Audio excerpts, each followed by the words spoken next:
आज सत्र चल रहा है संसद का। कल से नई सदन में जो है चलेगा। प्रधानमंत्री ने आज कहा है कि ये ऐतिहासिक फैसले का सत्र होगा। हालांकि उन्होंने ये नहीं बताया कि कोई जानकारी नहीं दी और इस बीच कैबिनेट भी बुलाई गई। क्या लगता है कि क्या चीज़ें होने वाली हैं?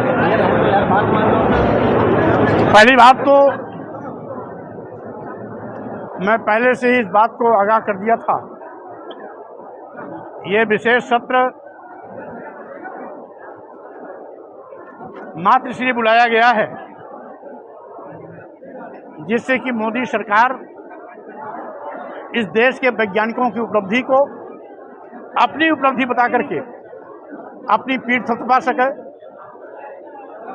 मैंने उस समय भी कहा था जिसमें चंद्रयान सफलतापूर्वक लैंडिंग चंद्रमा पर किया था, तो लैंडिंग वाले स्थान को किसी बड़े वैज्ञानिक के नाम पर उसका नामकरण कर दिया जाता, लेकिन वहां पर भी इन्होंने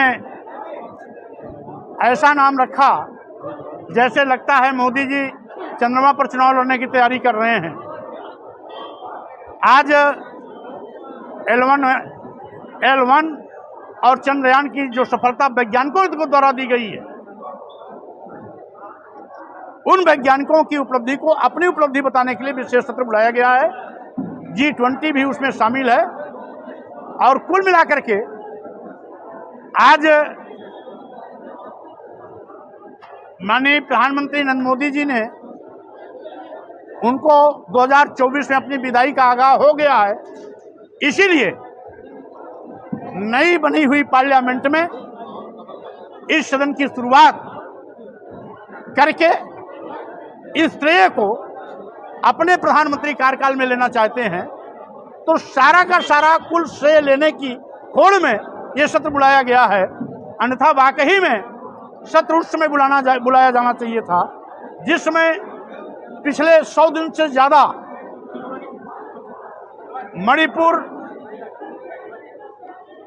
में आज पूरी तरीके से नंगा नाच हो रहा है, कानून व्यवस्था ध्वस्त है, बड़े पैमाने पर नरसंहार जारी है, महिलाओं को नंगा कर सार्वजनिक घुमाया जा रहा है, हजारों लोग मौत के घाट उतार दिए गए हैं, दसियों हजार घर जला दिए गए हैं, 60,000 लोग आज भी वहां पर जो राज्यपाल और सरकार के द्वारा बनाया गया आश्रय निवास है वहां पर सहारा लिए हैं। आज दर दर ठोकरें खा रहे हैं, लेकिन 100 दिन से ज्यादा होने के बावजूद भी मोदी जी न वहां गए न उसके लिए विशेष सत्र बुलाया। विशेष सत्र उस समय बुलाया जाना चाहिए था जिसमें हजारों किसानों की मौतें हो गई, सालों साल उनको धरना प्रदर्शन आंदोलन पर बैठना पड़ा।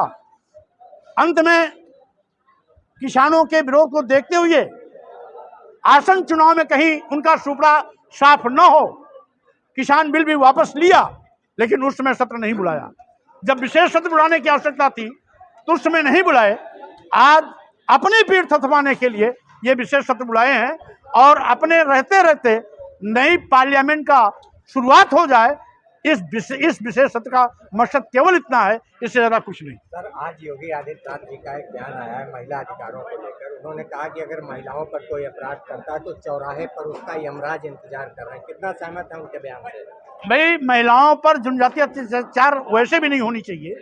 भाजपा सरकार में बड़े पैमाने पर महिलाओं पर जनजातीय अत्याचार बढ़ा है, दुराचार की घटनाएं बढ़ी हैं, बलात्कार की घटनाएं बढ़ी हैं और आज महिलाएं अपने को असुरक्षित महसूस कर रही हैं। तो स्वाभाविक रूप से डबल इंजन की सरकार को चिंतन करना चाहिए कि सरकार की ये कमियां हैं जिसके नाते महिलाओं पर उत्पीड़न बढ़ा है। आईपीसी की धाराएं पहले से भी पर्याप्त हैं, बल्कि केवल सरकार की नीयत साफ हो उसको लागू करने की, अपने आप अपराधी चूहे के बिल में घुस जाएंगे। सवाल सर हमारा ये था कि मुख्यमंत्री ने जो कहा है कि चौराहे पर यमराज इंतजार कर रहे हैं, इस कथन से आप कितना सहमत हैं? देखिए, हम कानून में यकीन करते हैं और कानून में सारी व्यवस्थाएं पहले से हैं। सरकार अगर नियत की ठीक है तो कानूनी कार्रवाई करके इस पर लगाम लगाई जा सकती है। कानून को किसी को अपने हाथ में नहीं लेना चाहिए। अभी इलाहाबाद में और लखनऊ न्यायपालिका के परिसर में भाड़े के गुंडों द्वारा एक अपराधी को मारा गया, सैकड़ों पुलिस के संरक्षण में। प्रयागराज में भी 3 भाड़े के किराए के अपराधियों द्वारा गोली मारी गई, सैकड़ों पुलिस खड़े रहे, 3 किराए के भाड़े मार चले गए। उन किराए के माफियाओं गुंडों के खिलाफ 100 पुलिस वाले योगी की कुछ बाल बांका नहीं कर पाए। इतनी कमजोर योगी की पुलिस व्यवस्था है। आज योगी सरकार में कानून व्यवस्था ध्वस्त हो चुकी है और जिसके नाते गुंडे माफिया अपराधियों के हौसले बुलंद हैं, कानून राज भवना साबित हो गया है। और उसी का नज़ारा देखने को प्रयागराज में भी मिला है, लखनऊ में भी मिला है। अभी आपके हापुड़ में आज पूरे प्रदेश में कचहरी कोर्ट बंद है, हड़ताल वकीलों का चल रहा है, मात्र इसलिए कि वहां सरेआम वकीलों के साथ बदतमीजी की गई, मारपीट की गई और हर जगह इस तरीके से कानून से खिलवाड़ करना इस भाजपा सरकार में आम हो गई है। इसकी यह चिंता की विषय है। इसके लिए मुख्यमंत्री जी को, माननीय प्रधानमंत्री जी को चिंतन करना चाहिए कि अपराध की बाढ़ क्यों। प्रसाद मौर्य का बयान है कि आप जो बोलते हैं सनातन धर्म और ब्राह्मणवाद को लेकर, वो अखिलेश यादव के कहने पर आप ऐसा बोलते हैं। 3 लोगों की हत्या हो गई, कौशाम्बी में तब गलती कहाँ है? केशव प्रसाद मौर्य जी वो गुलाम मानसिकता की व्यक्ति, उनको जुल्म जाति अत्याचार नहीं दिखाई पड़ता, उनको गुंडाराज माफिया राज नहीं दिखाई पड़ रहा है, उनको आरक्षण खत्म हो रहा है ये नहीं दिखाई पड़ रहा है, अनुसूचित जात जनजात और पिछड़ों का आरक्षण निष्प्रभावी और शून्य किया जा रहा है ये नहीं दिखाई पड़ रहा है, पिछड़ों पर बड़े पैमाने पर जनजातीय अत्याचार बढ़े हैं ये केशव प्रसाद जी को नहीं दिखाई पड़ रहा। आज पिछड़ों, अल्पसंख्यकों और दलितों के घरों पर बुलडोजर चलाए जा रहे हैं, किसी ऊंची जात के घर पर बुलडोजर नहीं चलाए जा रहे हैं, यह केशव प्रसाद मौर्य को नहीं दिखाई पड़ रहा। लेकिन स्वामी प्रसाद मौर्य को दिखाई पड़ रहा है, इसलिए स्वामी प्रसाद मौर्य बोल रहे हैं। और केशव प्रसाद मौर्य को नहीं दिखाई पड़ रहा है इसलिए उनकी बोलती बंद है, उनकी जुबान पर ताला है, वो वही बोलेंगे जो डबल इंजन की सरकार चाहेगी। ओपी राजभर साहब कहते हैं कि आपको जो है आपको जो है समाजवादी पार्टी में भेजा गया है, समाजवादी पार्टी को समाप्त करने के लिए, और जल्दी आप भारतीय जनता पार्टी में वापस आएंगे। ओपी राजभर का स्टेटमेंट। अब ओपी राजभर जी और दारा सिंह चौहान जी जो पाप किए हैं, एक को तो जनता ने सजा दे दिया, दूसरे को मौका की तलाश में है। जब भी मौका आएगा उनकी बोलती अपने आप जनता बंद कर देगी। ओम प्रकाश राजभर लगातार बयानबाजी करते हैं कि अहित की बुद्धि 12 बजे बाद होती है, कैसे देखते? ये भी ब्राह्मणी व्यवस्था के शिकार है। ब्राह्मणी व्यवस्था ने ही सारी इस दुनिया भर के जो स्लोगन गढ़े हैं ये ब्राह्मणी व्यवस्था के लोगों ने गढ़ा है, लोगों का हौसला तोड़ने के लिए, मनोबल गिराने के लिए, उनके अंदर झेप पैदा करने के लिए। और वही भाषा ओपी राजभर भी बोल रहे हैं तो वो भी ब्राह्मणी व्यवस्था के शिकार हुए हैं। मैं ब्राह्मण का सम्मान करता हूँ, मैं ब्राह्मणी व्यवस्था का विरोध करता हूँ। और ब्राह्मणी व्यवस्था का पालन करने वाला कोई ब्राह्मण जरूरी नहीं कि ब्राह्मण हो, वो कोई भी हो सकता है, वो पिछड़ा भी हो सकता है, दलित भी हो सकता है, आदिवासी भी हो सकता है, वो ओम प्रकाश राजभर जैसे लोग हो सकते हैं, केशव प्रसाद मौर्य जैसे लोग हो सकते हैं। इसलिए ब्राह्मणी व्यवस्था का पोषक केवल ब्राह्मण ही नहीं, अन्य समाज के लोग भी हैं। इंडिया का जो गठबंधन है उसके बाद जो है सनातन धर्म को लेकर बहुत काफी नेताओं ने टिप्पणी की। आज बाबा रामदेव का बयान आया है कि जो सनातन धर्म को खत्म करने की सोचते हैं वो 2024 तक खत्म हो जाएंगे। देखिए, कुल मिलाकर के जो सनातन का अर्थ नहीं समझते हैं वो सनातन कहकर गाल ज्यादा बजा रहे हैं।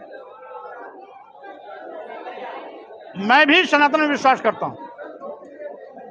सनातन जो शाश्वत है, लाख साल पहले भी था, आज भी है, आगे भी रहेगा। जैसे सूरज है, हमें प्रकाश देता है, उससे हमें जीवन मिलता है, ये सनातन। पृथ्वी सूर्य के चारों ओर चक्कर लगाती है, ये सनातन है। आज हवा, जल